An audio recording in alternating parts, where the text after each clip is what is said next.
일체유의법 여몽환 포용 여로영여전 응장여시관 이로구나 나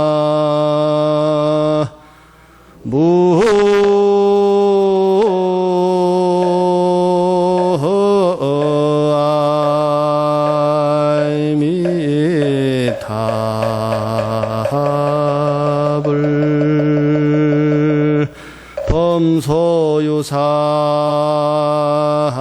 개시허망 약견제상비상이면 즉견열애로구나 나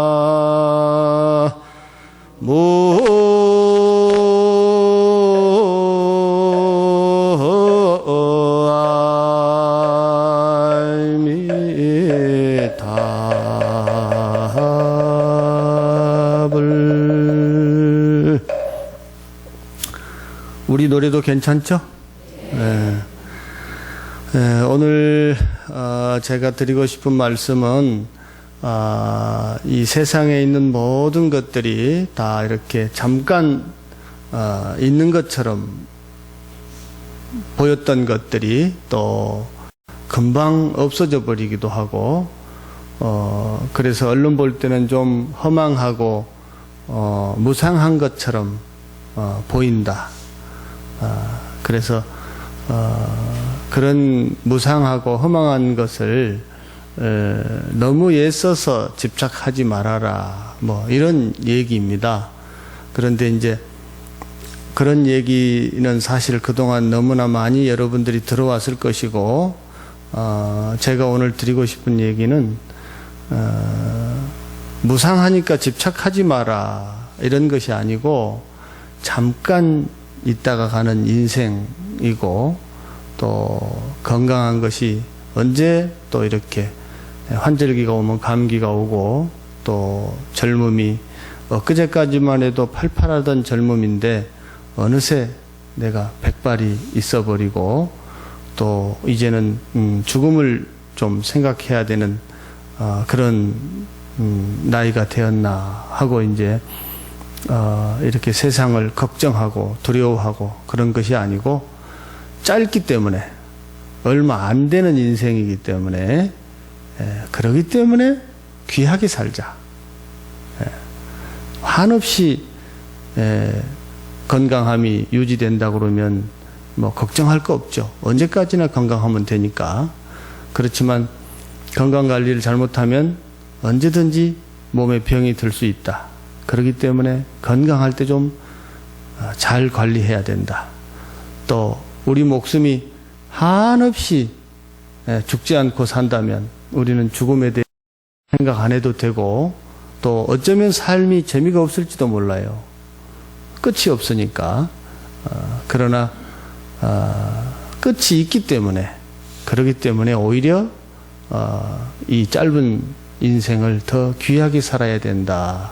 뭐 그런 말씀을 좀 드리고 싶습니다. 그래서 오늘 우리가 이렇게 모여서 이렇게 있는 걸 법회한다 그러잖아요. 그래서 이제 법회한다 그러는데 법에 대해서 생각하고 또 법에 대해서 서로 얘기하고 토론하고 법을 알아서 법대로 살아가자. 뭐 이치에 맞게 살아가자. 이런 것을 법회라고 하는데 그런데 법이라는 게 대체 뭔지 이런 것을 좀 이해하고 있어야만이 우리가 법회를 하고 하는데도 또 도움이 되기도 합니다. 그래서 법이라고 하는 것은 이렇게 딱 하나로 법이 무엇이냐라고 얘기하기는 굉장히 어렵습니다. 우리 서광사를 한마디로 딱 얘기하면 뭐라고 할 수 있을까요? 네? 공. 서광사 수준이 높아. 또 뭐라고 할 수 있을까요? 그 거사님 옆에 분도 한번 말씀해 보세요. 우리 서광사는 무엇이다? 뭐라고 할 수 있을까요?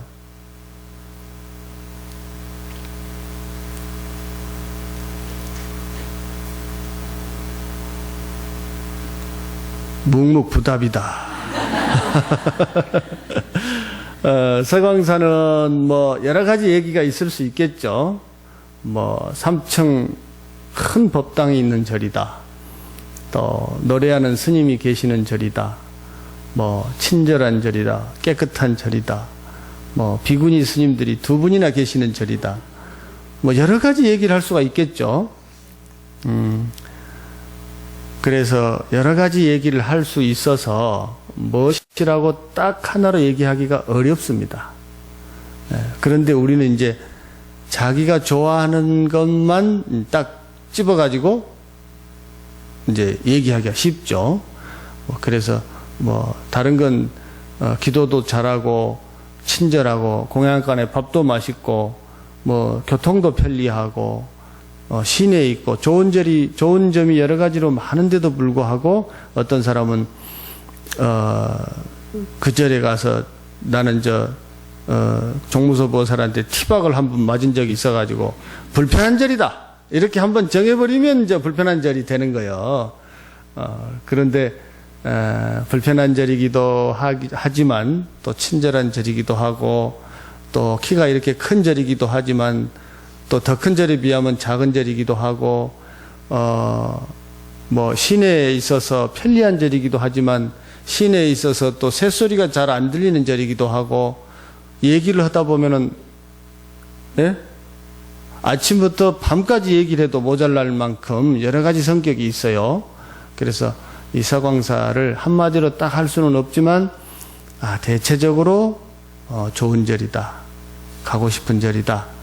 뭐 내 절이다. 이렇게 얘기를 합니다. 그렇듯이 우리 부처님 법이라고 하는 것도 여러 가지 뜻이 있어요. 그렇지만 어떤 것도 그것이다라고만 정할 수가 없어서 대체적으로 법에는 성격이 있다 이렇게 얘기하는데 부처님 법은 항상하고 영원하다 이렇게 얘기해요. 항상하고 영원하다. 이건 무슨 얘기냐면 항상하다 하는 얘기는 있다가 없다가 이런 것은 항상하다가 얘기하지 않고 항상 있어요. 항상 있어. 어떤 일이 있어도 있다. 그래서 그걸 항상하고 영원하다 이렇게 말하는 거예요. 그리고 일체에 두루하다 이렇게 얘기합니다. 일체에 두루하다 하는 얘기는 최초의 부처님 법이 탄생한 인도의 법이 있었다면 우리나라에도 법이 있어야 되고 또 우리나라에 법이 있다면 불교를 믿지 않는 나라에도 법이 있어야 되고 또 법당 안에 법이 있다면 법당 바깥에도 법이 있어야 되고 또 지구 안에 법이 있다면 지구 바깥에도 법이 있어야 되고 이런 것을 일체에 두루하다 이렇게 얘기하는 거예요. 그리고 또 한 가지는 보편적인 특성이 있어요. 보편적이다 하는 얘기는 무슨 얘기냐면 부처님에게 법이 있다면 중생들에게도 법이 있어야 되고 깨달은 사람에게 법이 있어야 된다면 깨닫지 못한 사람에게도 법이 있어야 되고 남자에게 법이 있다면 여자에게도 법이 있어야 되고 불교를 믿는 사람에게도 법이 있다면 불교를 믿지 않는 사람에게도 법이 있어야 된다. 그래서 이것을 보편적이다 이렇게 얘기합니다. 그래서 항상하고 영원한 부처님 법이기 때문에 부처님 당시에 법이 있었다면 지금도 법이 있을 수밖에 없고 또 부처님이 나시기 이전에도 법이 있었다 이렇게 말하고 또 앞으로 세상이 끝난다 하더라도 부처님 법은 있을 수밖에 없다. 이것을 항상하고 영원하다 이렇게 얘기합니다. 그래서 오늘 있다가 내일 없어버리는 거 이런 거는 부처님 법이라고 하지 않습니다. 또 여기는 있는데 저기는 해당이 안 돼.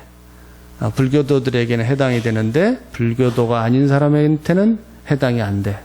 이런 것은 부처님 법이라고 하지 않고 과거에도 있었고 지금에도 있었고 미래에도 있을 수밖에 없고 또 인도에가 있었다면 한국에도 있을 수밖에 없고, 또 지구 안에 있다면 지구 바깥에도 있을 수밖에 없고, 스님들에게 법이 있다면 스님 아닌 사람에게도 법이 있을 수밖에 없는 것, 이런 것을 우리는 대체적으로 부처님의 법이다, 이렇게 얘기합니다.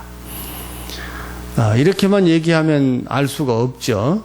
뭐 말은 맞는 것 같은데 무슨 말인지 모르겠다. 여기까지 얘기했는데 나 부처님 법이 뭔지 알겠다. 혹시 아시는 분 계세요? 안 계세요? 예? 우주의 진리. 우주의 진리가 뭐냐고 또 제가 물어봐야 되겠죠? 부처님 법. 부처님 법이 뭐냐? 우주의 진리다. 우주의 진리가 뭐냐? 부처님 법이다.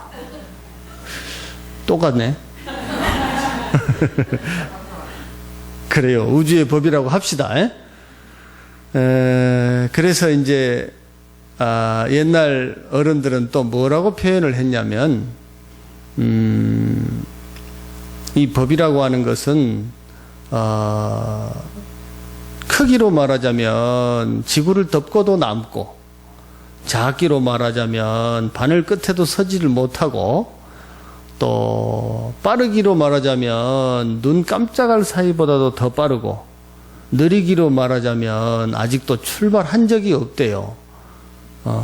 또 부드럽기로 말하자면 뭐 얼마나 부드럽다고 그래야 최고 부드러울라나, 뭐 봄바람이라고 그래야 될라나, 부처님의 미소라고 해야 될라나, 아무튼 무지무지하게 부드럽고, 또 냉정하기로 말하자면 얼음 칼끝보다도 더 냉정하다고 그러고, 밝기로 말하자면 태양보다도 밝고, 어둡기로 말하자면 치까지 어둡다, 이렇게 얘기를 해요. 그래서 목숨은 또 짧기로 말하자면 하루살이보다도 더 짧고, 길기로 말하자면은 항상하고 영원하다, 이렇게 얘기합니다. 또 이러니 이게 대체 뭔 말인고. 그런데 중요한 거는 그렇게 항상하고 영원한 법이 우리들에게 본래 갖춰져 있다는 거 아니에요. 본래. 어디 가서 돌을 닦아가지고 어떤 산매를 얻어서 이렇게 어떤 수련 과정을 거쳐서 이렇게 아는 것이 아니고 본래 있다는 거예요. 본래 우리들에게. 그런데 내가 마음의 눈을 뜨지 못해서 이것을 알지 못할 뿐이지, 내 마음의 눈을 뜨기만 하면 본래로 알 수가 있다, 이렇다는 거예요. 그래서 이 항상하고 영원하며 또 일체에 두루하고 또 보편적인 이것을 불성이라고도 얘기한다고 그래요. 이 불성이 대체 뭘까? 나에게 분명히 있다는데 뭘까? 하고 생각해 보는 거.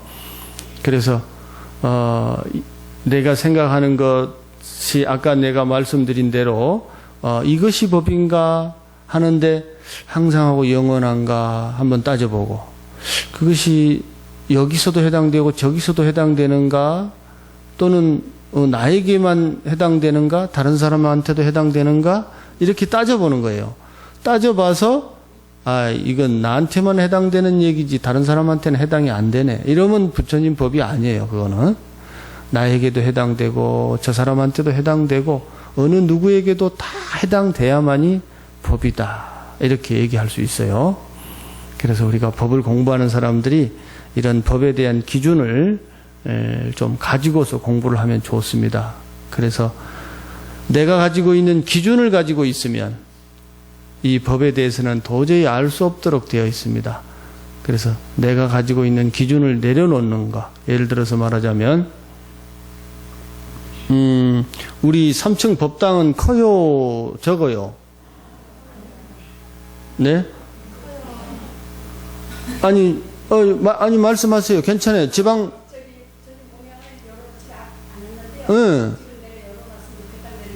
네. 그거 참 좋은 말씀하셨다. 우리 박수 한번 치자.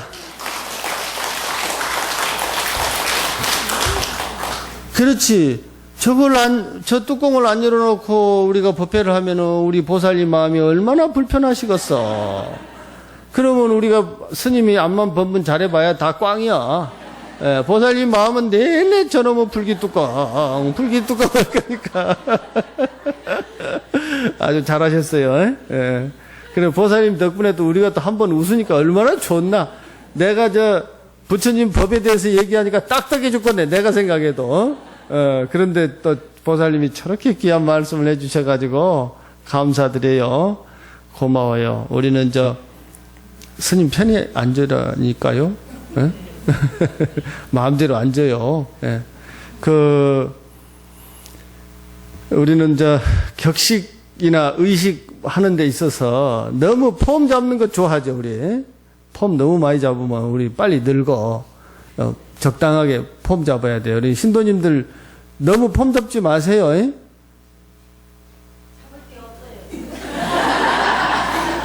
아이고, 멋지다. 왜 신도님들고 뭐 폼 잡지 마라 그런 줄 아세요? 잘 이해 안 되시죠? 스님이나 폼 잡지 마세요. 그러고 싶죠? 스님 폼 잡는 거 좋아하는데 저 폼 좀 안 잡았으면 좋겠어요. 옷도 좀 적당하게 편안하게 입고 꼭 예불 할 때는 좀 잘 갖춰 입고 그랬으면 좋겠는데 신도님들 눈 때문에 마음대로 못해. 예. 그래서 신도님들이 좀 편안하게 해줘야 우리 스님들도 좀 편안하고 그래요. 그래서 내가 신도님들 폼 좀 덜 잡읍시다 그랬는데 또 폼 덜 잡았다 그러면 또 덜 잡았다고 혼나고 너무 잡으면 또 너무 잡았다고 혼나고 적당한 것이 참 어려워요. 예? 근데 어쨌거나 이랬거나 저랬거나 우리 좀 적당하게 살아야 됩니다. 나는 세상에서 제일로 잘 만든 말이 적당하다는 말 같아요. 어째 그렇게 잘 만들었을까?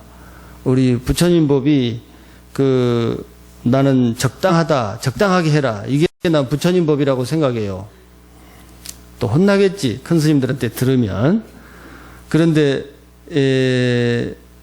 이제 아무리 잘해도 뭔가를 잘한다고 칩시다. 아무리 오늘 내가 법문을 잘한다고 한들 암만 잘해도 우리 수덕사 방장 스님보다 잘하겠습니까?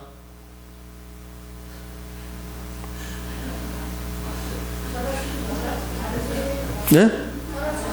잘할 수도 있어요? 방장 스님 들으면 혼나요. 무슨 얘기를 하려고 그러냐면 어떤 것도 키가 내가 아무리 크다 하더라도 더 큰 사람한테 비교하면 크다고 할 수 없고 또 내가 키가 작은 사람이라 할지라도 더 작은 사람보다는 작다고 할 수가 없겠죠. 암만 뭐 법회를 잘해도 더 잘한 사람이 있을 것이고 또 나보다도 좀 소홀히 한 사람도 있을 것이고 따져놓고 보면 우리 자청 스님 좀 잘생기셨죠? 잘생기셨는데 암만 잘생기셔도 글쎄 또 뭐 무슨 영화배우 또 누가 요새 뭐 걸그룹 뭐 이런 애들이 오면 또 안 되겠죠? 근데 또 아무리 스님이 좀 대충 생겼다 하더라도 좀 호박보다는 좀 낫지 않겠습니까? 그 무슨 얘기냐면 아무리 뭔가를 잘한다 한들 또 아무리 못한다 한들 사실은 다 적당한 거예요. 적당한 데가 있어요. 인생 우리가 아무리 잘 살았어도 사실은 적당한 데가 있고 또 대충 산 것 같아도 또 적당한 구석이 있습니다. 그래서 우리 삶에는 어디에나 다 적당한 구석이 있어요. 이 정도면 적당한 거야. 이런 마음이 있으면 괜찮아요. 어때요, 보살님? 적당한 거 괜찮죠? 예.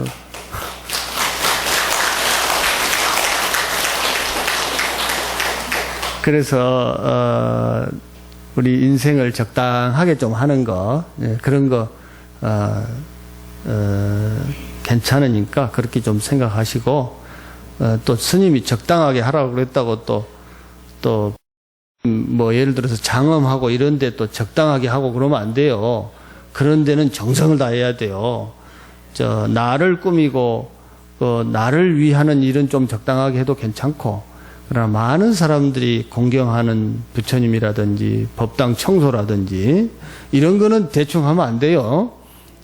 다른 사람을 생각해서는 열심히 하고 반듯하게 하고 정성으로 하고, 나 자신을 위해서는 뭐 어지간하면 만족하고 어지간하면 이만하면 됐다라고 받아들이고 이렇게 해야 되는 측면이 있습니다. 그래서 이제 그런 것을 저는 적당한 그런 것을 부처님의 중도하고 좀 비슷하게 저는 얘기를 하고 싶어요. 우리가 옛날에 그 은하철도 999에 철도 이름이 기차 이름이 나오는데 혹시 누가 아시는 분 계세요? 아, 은하철도구나.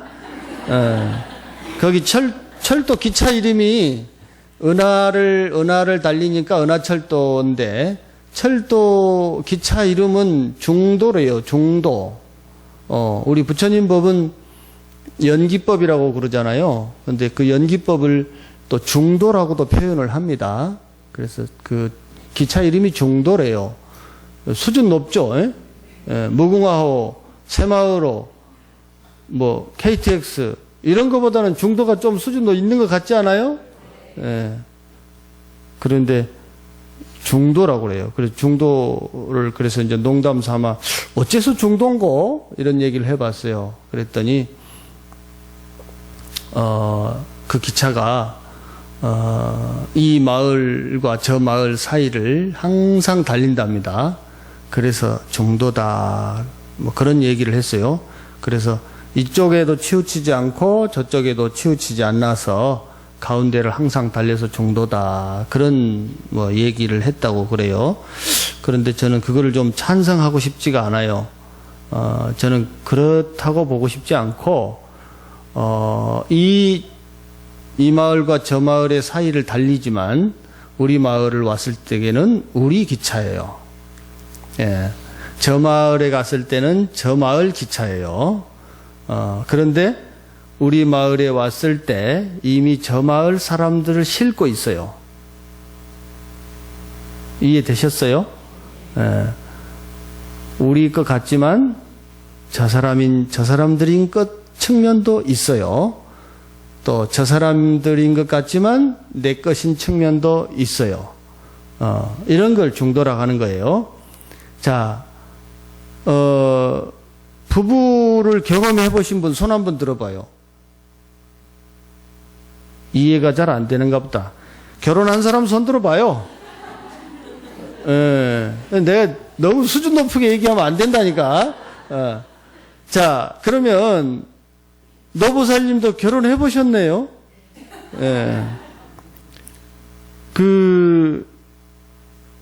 이제 신랑이라고 부릅니까? 할배라고 부릅니까? 할법이라고 부릅니까? 뭐라고 부릅니까? 아이고야. 그러면 신랑은 남이에요? 내 몸이기도 해요? 어때요? 내 몸이기도 해요? 어째서 그래요? 그거는 깨달아서 하신 거예요? 어떻게 경험으로 알아버린 거예요? 경험으로? 그건 도를 깨친 건데. 진짜요. 도를 깨친 거예요. 그거 신랑은 신랑이고 나는 나지. 이렇게 알고 있는 사람은 아직도 덜 떨어진 사람이고 신랑이 나고 내가 신랑이여 라고 알고 있으면 이거 도를 깨친 거라니까. 보살님이 도 깨친 거 맞죠? 아유, 똑같은 거라니까. 그 도가 별거 아니라니까. 진짜요. 내가 아닌 줄 이치를 알면 그 도 깨친 거예요. 나라고만 끝끝내 주장하는 사람은 아직 덜 떨어진 사람이고, 내가 아니여. 내가 남이기도 하고, 남이 나이기도 해. 라고 아는 사람은 남이 나이기도 하니까 남을 미워하겠어요? 미워만 하겠어요? 안 그러겠죠? 남이 아프면 내가 아픈 줄을 아는데, 그러니까 남이 아프게 되더라도 조금 덜 아프게 해야지. 그쵸? 저건 완전 남이요. 그러면 밀어버려야지. 근데 자가 넘어지면 내가 아파. 이런 마음이 좀 있는 사람은 덜 밀어도. 이걸 아는 사람은 도를 깨친 건데, 이거 모르는 사람 손 들어봐요. 이 이치 모르는 사람. 하나도 없네. 서광사가 역시 수준이 높아. 박수 한번 쳐요, 또. 이 얘기는 내가 웃자고 한 얘기가 아니에요. 부처님이 말씀하셨어요. 금강경에 보면, 수보리존자가 참 질문을 해요. 부처님. 부처님은 참 희유하고 희유하십니다. 그런데, 내가 한 가지 질문이 있습니다. 어떤 질문이냐. 어떻게 하면은 우리 마음을 좀 한 곳에 딱 붙들어 놓을 수가 있겠습니까? 어떻게 하면 마음을 좀 항복받겠습니까? 이렇게 물어봐요. 그래서 부처님이 아이고 잘했다. 질문 참 잘했다. 질문하면 좋아해요. 부처님은 하도 질문을 안 하니까. 질문해야 뭔 얘기를 할 텐데 사람들이. 그래서 질문하면 아이고 선제라 잘했다 이렇게 말씀하세요. 지금이라도 혹시 질문 있으면 누구 손 들으세요. 그래서 그러시면서 뭐라고 그러시냐면 일체 중생을 부처님께서는 다 멸도에 들게 하시는데 어떻게 하면 우리가 좀 마음을 한 곳에 딱 붙들어 놓을 수 있고 어떻게 하면 좀 우리가 마음을 좀 항복받아 보겠습니까? 이겨 보겠습니까? 이렇게 질문해요. 보살님 마음 이기는 거 쉽지 않죠? 마음 한 곳에 딱 두는 거 쉽지 않죠? 요새 젊은 사람들은 보살님은 안 그러실 거야. 좋아하는 사람을 하나만 딱 정하기가 어려워. 오늘은 야가 좋았다가 내일은 자가 좋았다가 그 이해 안 되시죠? 요새 애들은 그럴 수도 있대요. 마음을 한 곳에 딱 머무르게 하는 게 어렵습니다. 누구를 하나 좋아한다 그러면 좋아하는 마음이 계속 있으면 좋겠는데 자가 좀 꼴보기 싫은 짓을 하면은 미워 죽겠거든. 좋아하는 마음이 금방 사라져버려. 영원히 자랑 살고 싶었는데 아이고 제가 딴 거시기를 쳐다보는 거 보면 당장 헤어지고 싶어. 마음은 이렇게 한 곳에 머물러지지가 않아요. 그래서 그게 제일 어려워. 그러니까 그걸 물어봤어요. 그래서 부처님이 아이고 질문 잘했다라고 말씀하시면서 일체 중생을 내가 다 이렇게 번뇌망상을 다 편안하게 해줘가지고 열반에 들게 하는데 멸도에 이르게 하는데 정말로 내가 멸도에 들어간 사람은 한 사람도 못 봤다. 이렇게 얘기를 해요. 부처님이 모든 중생을 다 열반의 세상에 들게 한다고 말씀하셔 놓고는 그런데 들어간 사람은 한 사람도 없더라. 이해되십니까? 아이고 우리 거사님 어떻게 설명 좀 해봐요. 어째서 그래요? 행판이나 멸도를 하면 네. 윤회를 하지 말아야 되는데 네. 윤회를 하기 때문에 없다고. 그 말도 좀 맞는 말 같네. 거사님한테 박수 한번 칩시다 또. 근데 그 깨달음에 든 사람은 왜 해탈한 사람은 또 윤회를 안 들고 또 윤회를 한대요? 그래서 공이라고? 서강사가 확실히 수준이 높아. 이제 또 내가 공을 잘 모르니까 또 물어봐야 되잖아. 공이 또 뭐냐고. 그러다 보면 오늘 법회 또 끝이 안 나갔어. 그러니까 내가 적당히 말씀드릴게요. 자,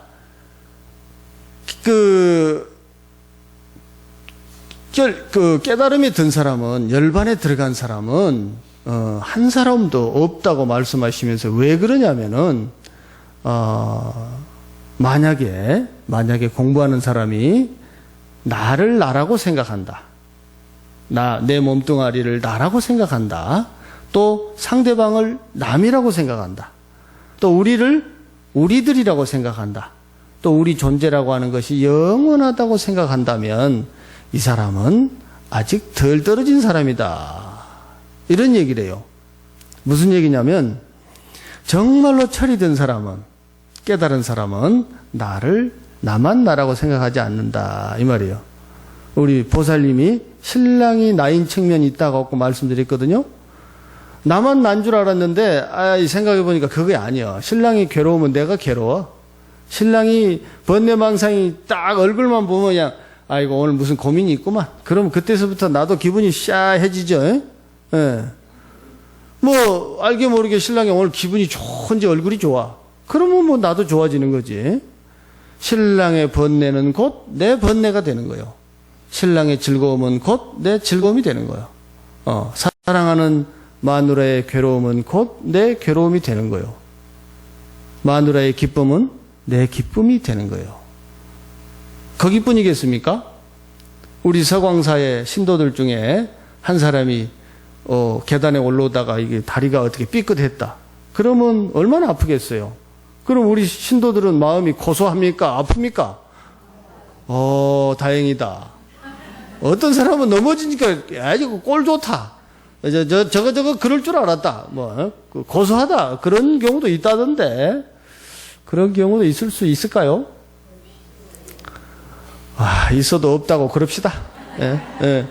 어쨌거나 우리 사랑하는 신도들이 어디가 아프거나 다치거나 넘어지거나 괴로움이 있으면 그건 곧 우리 서광사 신도들의 괴로움이 되는 거예요. 예. 어쩔 수 없이 그렇게 되는 거예요. 또 서산시에 무슨 문제가 있으면 여러분 어때요?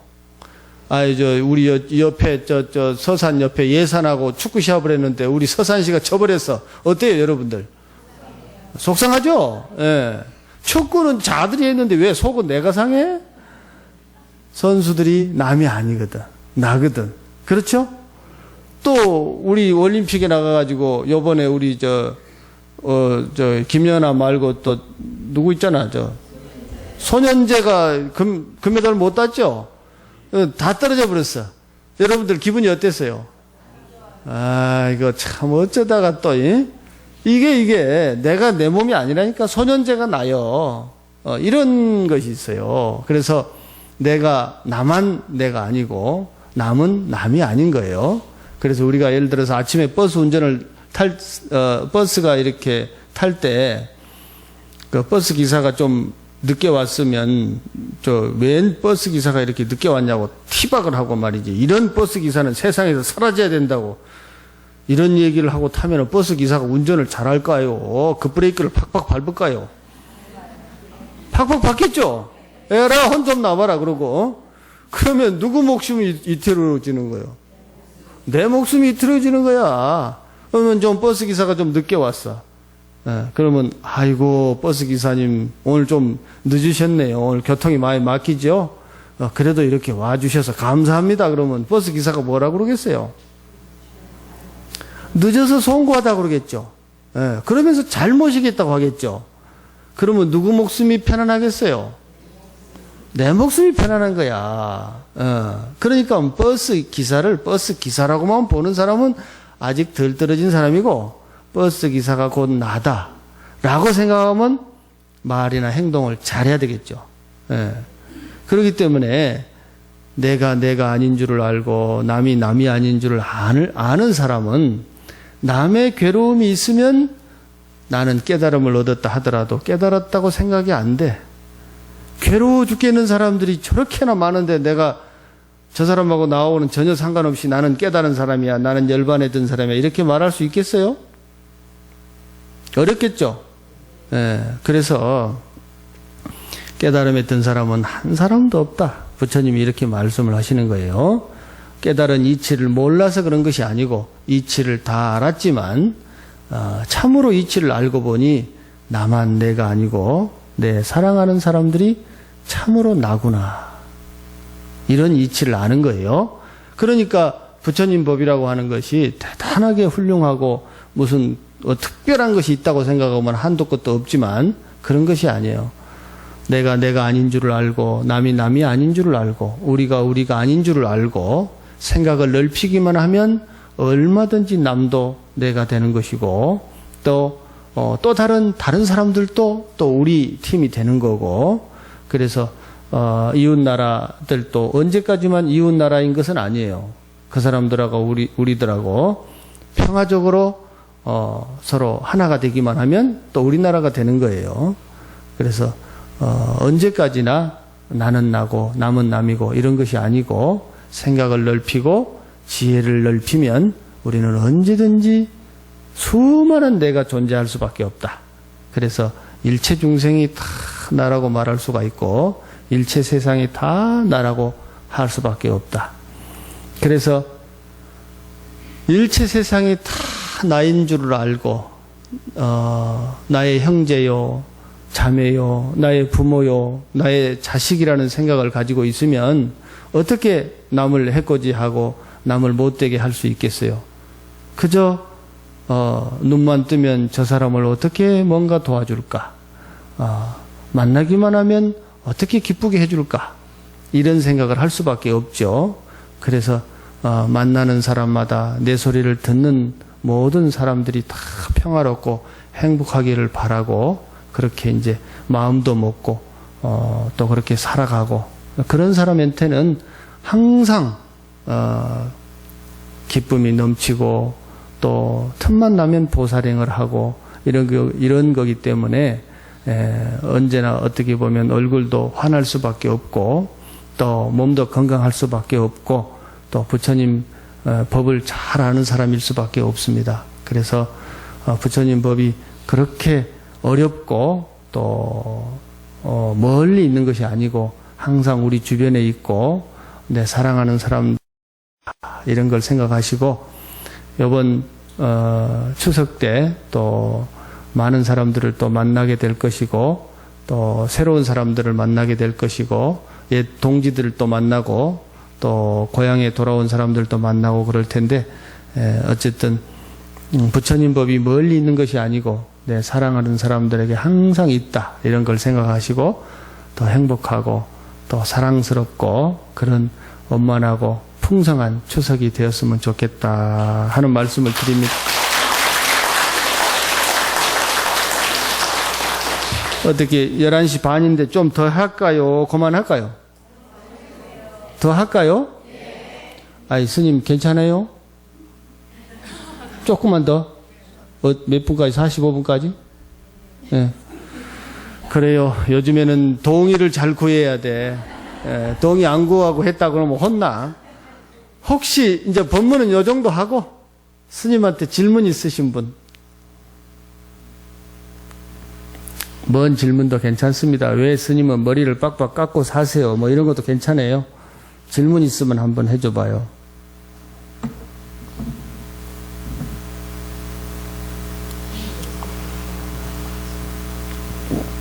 예? 대체적으로 만족해요? 스님 한 거 후회 안 하냐고 물어봐서 네, 대체적으로 만족한다고 그랬습니다. 예. 제가 출가한 건 천만다행이에요. 제가 계산을 잘 못합니다.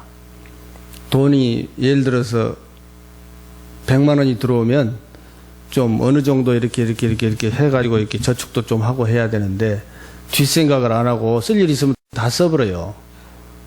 앞생각 뒷생각이 없어요. 그리고 어디 가서 앉으면 일어설 줄 몰라. 좋은 사람 만나면 또 뭔 계획을 세워가지고 뭘 잘해야 되는데 계획 없이 해요. 오늘 법회도 원래는 딱 정리해가지고 원고 갖고 와야 되는데 원고 없습니다. 뭐든지 내 마음대로 하는 성질이 좀 있습니다. 이런 사람이 장가 가면 잘 살겠어요? 못 살겠어요? 잔소리 엄청 듣겠죠? 그래서 안 갔어요. 잘했죠? 그래서 대체적으로 잘했다는 거예요.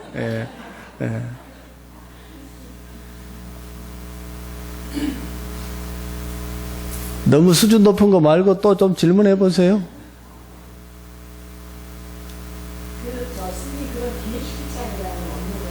예. 그것도 어떻게 알았대요? 기획실장은요, 우리 정부의 기획재정부라고 있죠. 그 업무랑 비슷합니다. 그래서 이제 내년도 우리 종단이 이러이러한 일을 해야 되고, 그런 걸 기획 세우고요. 그 다음에 또, 올해, 작년에 세웠던 계획대로 올해 잘 했는가 못 했는가, 이런 거를 또, 평가하고, 또, 그 다음에, 스님들이 사찰을 운영하는 데 있어서 또 혹시 잘못하거나 뭐 그런 것, 또 예산 세운 대로 돈을 썼는가, 또 사업을 집행했는가, 이런 거를 감사하는 일도 하고요.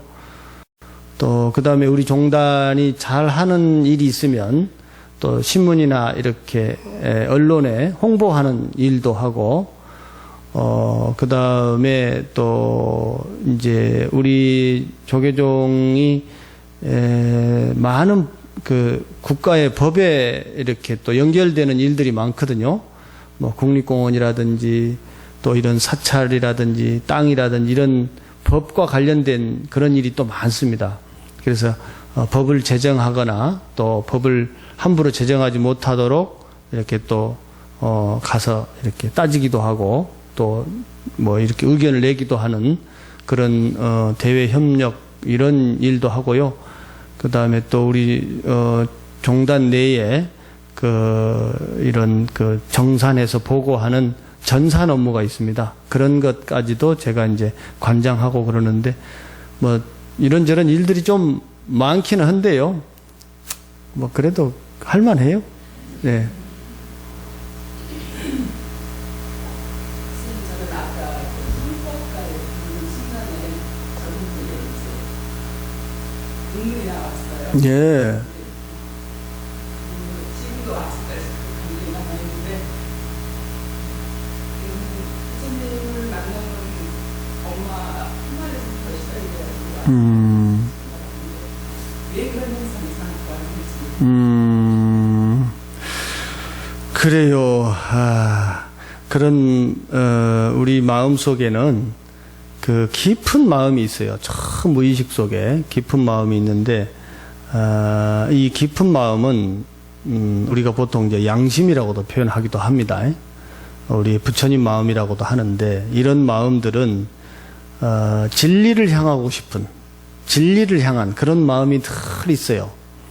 그래서 우리가 어떤 잘못된 일을 했거나 그러면 뒷날 후회하잖아요. 이것은 우리 속에 양심이 들어있어서 그렇습니다. 그렇듯이 또 우리 삶을 돌아보고 내가 좀 후회하는 점이 있구나 이런 것도 우리 마음속에 양심이 들어있기 때문에 그래요.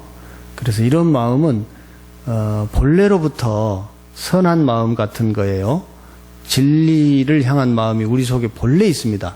그런데 그런 쪽으로 향하자라는 얘기를 들으면 그 마음이 울리는 거예요. 그래서 청법과 같은 경우에 그런 울림과 연결되기 때문에 내 마음이 감동을 받는 겁니다. 그렇게 감동을 받을 때에는 우리 뇌가 아주 좋은 작용을 해요. 스트레스 같은 걸 싹 날립니다. 그렇게 해서 우리를 뇌파를 아주 편안하게 합니다. 그래서 좋은 음악을 듣거나 뭐 연주회 같은 데 가서 감동이 있을 때 우리 몸에 막 전율이 오잖아요. 그럴 때 우리 또 뇌세포가 굉장히 좋아져요. 맑아져요.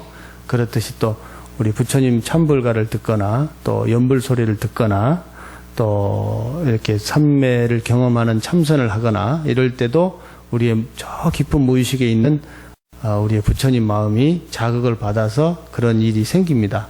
그래서 그런 건 많이 경험할수록 좋은 일입니다.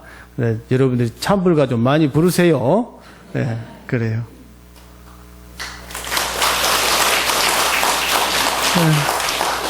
그래요. 오늘 뭐 제가 하고 싶은 얘기도 두서없이 이런저런 얘기들을 많이 하고 그랬는데 어찌됐든 우리 불자님들이 행복하게 사시기를 바라고 또 법회가 있을 때마다 달려오셔서 법회에 참석하시고 또 우리나라 불교가 특히 서산 불교가 더 좁혀서 우리 서광사 법회가 잘 이루어질 수 있도록 여러분들이 늘 함께해서 부처님의 뜻이 잘 펴지는 그런 불국토를 함께 이뤄갑시다. 여러분 고맙습니다.